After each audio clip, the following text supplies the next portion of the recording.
కేంద్ర మంత్రి BJP MP Bandi Sanjay కుమారుడు బండి భగీరథ్ తనపై నమోదైన ఫోక్సో కేసులో నేరాన్ని అంగీకరించాడు. మైనర్ బాలికపై తీవ్ర లైంగిక వేధింపులకు పాల్పడినట్లు విచారణలో ఒప్పుకోవడంతో పోలీసులు అతన్ని అరెస్ట్ చేసి జ్యుడిషియల్ కస్టడీకి తరలించారు. మైనర్ బాలికకు మద్యం తాగించి అత్యాచారానికి తీవ్ర లైంగిక వేధింపులకు పాల్పడినట్లు బాధితురాలి తల్లిదండ్రులు పోలీసులకు ఫిర్యాదు చేశారు. బాలిక వాంగ్మూలం ఆధారంగా సైబరాబాద్ పోలీసులు బండి భగీరథ్పై ఫోక్సో చట్టంతో పాటు ఇతర సెక్షన్ల కింద కేసులు నమోదు చేశారు. నేరం రుజువు కావడంతో వైద్య పరీక్షల అనంతరం అరెస్ట్ చేసి రిమాండ్కు పంపించారు. కేంద్ర మంత్రి బీజేపీ ఎంపీ బండి సంజయ్ కుమారుడు బండి భగీరథ్ తనపై నమోదైన ఫోక్సో కేసులో నేరాన్ని అంగీకరించాడు.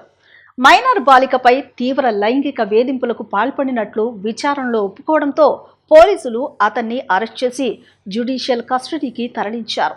మైనర్ బాలికకు మద్యం తాగించి అత్యాచారానికి తీవ్ర లైంగిక వేధింపులకు పాల్పడినట్లు బాధితురాలి తల్లిదండ్రులు పోలీసులకు ఫిర్యాదు చేశారు.